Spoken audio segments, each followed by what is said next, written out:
mga reklamo naman po patungkol sa isang scammer na di umano'y nagpakilalang taga-bangko. Yan ang sumbong ni Miss Michelle Vasquez ng Balangas City, Bataan. Magandang hapon po, Ma'am Michelle. Hello, Ma'am Michelle. Okay, Ma'am Michelle, pwede pong wag na nating banggitin yung pangalan ng bangko, no? Kung meron man pong bank-related issue yung inyong pagkakaskam. Pwede po bang mabigyan nyo kami ng details kung paano po kayo na-scam nitong inyong inirereklamo? Hello po, narinig niyo po ako? Yes, ma'am, narinig po. Yes po. Pakikwento po sa amin, ma'am, paano po kayo na-scam? Hello po, narinig niyo po ako? Hello? Hindi yata. Hello po, narinig niyo po ako, sir? Ma'am? Ma'am Michelle, naririnig po namin kayo. Yes po. Bali po kasi nung time na ano po is, habang nag-drive po kasi ako, may tumawag po sa akin number. Then, sabi ko po tumawag po uli siya sa akin dahil nag-drive na po ako. So sabi niya po sa akin, kaya po sinagot, in-entertain ko. Nagkataon po kasi is, nagpa-upgrade kami ng credit card. Okay. Okay. Tapos po, kaya ano po, tapos after ano nga po, sabi niya sa akin kung ano oras siya pwedeng tumawag, sabi ko, maya-maya na lang po kasi nag-drive na ako. Tapos po, nagbigay po ako ng oras, mga 5 o'clock po ako after office. Tapos sabi po niya, ma'am, hindi na po pwede kasi baka sarado po kami. Tawag ng mga 3:30, kaya po nagbigay ako ng time na 3:30. So, nagkataon naman po, nung ano nga po, 3:30 po na yon is, tumawag po uli siya, gamit naman po yung ibang number na follow-up, ano nga raw po, follow-up, interview po, gano'n. Naka-loudspeaker po ako noon, narinig nga po ng mga kasama ko. Then, sabi niya po is, regarding nga raw po yun sa pagpa-upgrade ko ng credit card na in-apply ko. Then, sabi niya po is, yung in-entertain niya po rin po ako. Iba po tungkol sa service ng bangko. Tinanong niya po ako. Tapos sinabi niya rin po sa akin na yung points ko daw po is yung reward points ko daw po. Once na ma-issuehan daw po ako ng bagong credit card, is hindi na raw po mariredeem. Kaya, so, ita-transfer, kung may hiningan po, sabi niya na kung meron kang savings account, may cashback daw po ako, yung cashback nga raw po ako. Na yung cashback ko po is nasa 3,800 pesos, something ganon. Then, sabi ko po, meron po ako, dahil yun daw pong ano ko is, ita-transfer nga daw po nila sa savings account ko. So sabi ko po, hindi ko ba naman po inano, tapos may tinanong pa po uli siya sa akin, na ano, dahil nililigaw niya po ako sabi niya, ma'am, yung tinanong niya po ako kung ano yung service ng bangko. I-update daw po yung username ko, gano'n. Tapos tinanong po niya ako, may papadala daw po sila sa akin na 3 message. Ang unang message po is para sa client's copy. Ang pangalawa po is bank copy. Tapos yung pangatlo po, hindi ko po ano kung SEC po ang tawag, ang narinig ko. SEC copy. Tapos bago po niya hingin sa akin yung number na yun, tinanong niya po ako kung kamusta po yung service ng bangko, yung ganyang security guard, yung customer service, kung matagal ka bang nag-iintay pag may transaction ka sa bangko, ganun po. Tapos nung ano na po, ma'am, may sasend na po ako ngayon, ano po yung number, yung makikita nyo dyan. Parang niligaw-ligaw niya rin po ako na ano. Tapos po, basang ano niya, ma'am, banggitin niyo na agad yung number. Kaya po ako, yung attention ko, nasa number ka agad, binigay ko. Yun So, po. ma'am, Ma'am Michelle, magkano po yung na-scam sa inyo?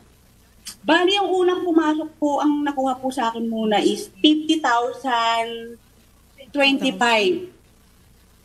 Ayan, ATM ba yan? Credit card? Ano po, savings account ko po nakuha. Savings account. Nakuhaan po kayo ng 50,000 sa savings account ninyo. Unang ano po, opo. Oo. Unang Ano po. Tapos pumangalaw po, nung mabasa ko po yung message sa yon, sabi ko po, kasi naka-loudspeaker nga po ako. Sabi ko po sa opisina ko, hindi ako nagwi-withdraw, ano mo to, report mo kaagad. Na yung, kasi ipa-hold ko po yung account ko. Tapos, kasi po, nung time po na yon, nakita ko nga po, kasi may transaction po kasi sa online banking, mag-chat po sa inyo kung your transaction about ganun po. Opo. Na nag-send ka is legit, parang ganun po yung... Ma'am, sa madaling salita po, after po ng 50,000, may sumunod pa po Pero ba? po sumunod. Bali, magkano Opo, po lahat, ma'am? May sumunod pa po siya ng 32,000. Ma'am, kasi sa 32? pagkabasa ko pa lang po ng 50,025, nagpasend na po agad kami ng BDO o BUN para po yung pag not recognize po yung transaction na yon. Saka ba, ma'am, yung 32,000, same day po yan? Same day po, magkasunod po. Yun ang ano doon. Di Kaya ba ba, yun? hindi pwede ang transaction na more than 50,000 Unless a kung day? 100,000. Opo, alam ko 50,000 lang Oo, po. pero ma'am, nagpa-increase ba kayo ng limit ng pwede nyo Hindi po, i-withdraw? wala po akong ganun. Wala po. Ma'am, nagbigay ba kayo ng ATP o OTP sa inyong kausap? Ito po, ma'am. Kasi po, hindi po term na OTP ang sinanda sa akin. Ang inano niya po sa akin, sinabi sa akin. Ang ano niya po sa akin is client's copy, bank's copy, and set copy po yata yung intindi ko ng pangatlo. Kaya po hindi po ako nagduda na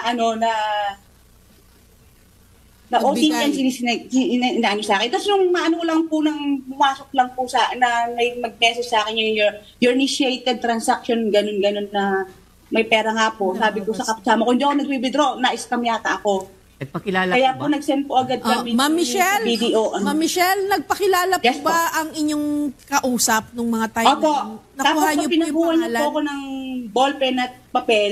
Pinasulat niya po sa akin yung Maynard Santos. Tapos sabi niya, pag tatawag po kayo sa hotline, hanapin niyo lang po yung pangalan ko na Maynard Santos using my number, employee number. Oh, Ma'am Michelle, Ma'am Michelle. Ma'am Michelle, may itatanong ako sa iyo Ma'am Michelle, pumunta ka ba agad sa Opo. sa bangko? Nagpunta po ako sa pinakamalapit na BDO dahil malapit lang po kami doon sa sa vicinity po. So ano po, Along the ma'am, way lang po. Ano pong sabi ng bangko sa inyo, ma'am? Iwasan na muna Tapos natin. pag po namin sa bangko, sabi niya, ano po yun sa inyo, rewards points? Naku, na-scam ka. Tumawag po agad po sila naman ng hotline, ng customer service po nila. Pinakausap po Opo, ako. so ano po ang naging advice sa inyo ng bangko, Ang ma'am? sabi lang po sa akin ni customer service, parang yun nga po, interview din po ako, sabi po niya, parang unauthorized, pero unauthorized, pero parang nabigyan ko sila ng authority to withdraw kasi magbigay ako ng number. Oo. Which is hindi Siguro naman po OTP na yung OTP ang nabigay. sa akin. Attorney, Ma'am Michelle, bago ka namin i-refer sa police station, no, tanungin ko si attorney, pag ganun, na yung mismong account holder, nakapagbigay siya ng Parang OTP, OTP, oo. May laban pa ba siya na mabawi niya yung nakuha sa kanyang savings account? Pero Bawas. kung tutuusin, medyo parang wala na, no? Pero dahil nga meron tayong sa revised penal code is meron tayong tinatawag na fraud na mga machination. Ito ay isang machination. Oo, Parang dahil gumamit ng pagpupudol ibang na, term. oo. No? Pero yun nga, ang mga bangko ngayon is para hindi sila maapektuhan. Parang ito ay naging authorization mo sa itong nag-i-scam na allow nila na ma-hack nga yung account Yung mo. mismo So, account. Oo. medyo problema nga din ito. Pero ito din ay pwede nating tuunan ng pansin. Kasi nga, modus nga ito. Para Modus. in the future, pwede itong ma-prevent. Oo. Mm-mm. Parang budol-budol online ang nangyari. Oo. Yes po. Pwede ba nating matanong yung ating resource person, no, sa si Investigator Patrolman Archie Dizon ng Bataan and Olongapo Cyber Response Team. Kung anong maipapayo niya dito sa ating complainant. Archie? Hello, Sergeant Patrolman Dizon. Kasi sinabi mo yung share, ito. Connected. Patrolman Archie Dizon, narinig mo ba yung usapan namin at anong maipapayo mo dito sa ating complainant? Naririnig pa po, ma'am sir. Oo, naririnig. Doon po ulit, ma'am sir, ako nga po pala ulit si Patrol Archie Dizon, investigador po dito sa Olongapo City Cyber Team. Bali po, ang nangyari po kay ma'am is bali biktima po siya ng tinatawag natin na voice phishing o yung phishing na tinatawag. Phishing. Ito po yung mga nagpapanggap po na taga-bangko or kahit saang private establishment na iniingganyo itong mga card holder natin, account holder natin na may disclose yung identity or account nila. For example, katulad ng nangyari kay ma'am, sabi merong rewards or may points po siyang makukuha. Bali po ang yun, nabigay ni ma'am yung OTP pag-aakalang ito ay legit po na bangko. Ngayon, nagba-violate po ito ng Republic Act number 8484 po ng Access Device Regulation Act katulad ng isa kaninang complaint ng cybercrime. Mas maganda po nito ma'am is makausap namin si ma'am ng personal dito sa office as madala niya yung mga dokumento na kinakailangan namin para maimbestigahan namin ng maayos itong nangyari sa kanya. Pangalan ng ating complainant, ano din ba? Michelle Vasquez. Ma'am Michelle, narinig mo yung Yes, sinabi ni Sergeant Dizon? Makakapunta ka ba sa kanilang himpilan para maidala mo yung mga evidence mo at makapag-file ng necessary action against dun sa scammer? Sa ngayon po is through mga text lang po ang ko. Kasi sabi po ng bangko, intayin ko po yung investigation nila na ipapadala lang. Under investigation pa po kasi Ma'am, pero ako I suggest ma'am, while the bank is conducting its own investigation, you can proceed directly to police station para yung other legal aspects, ma'am, ay matugunan na ng mga police.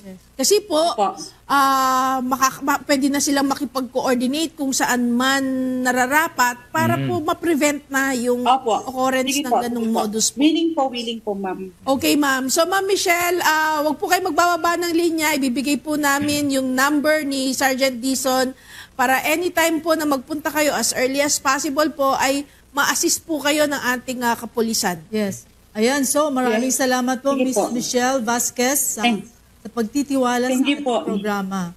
Huwag po kayo mag-alala at tututukan po namin ang inyong reklamo. Maraming salamat din kay Patrolman Archie Dizon. Please provide us your action videos and the result of your investigation. Thank you po.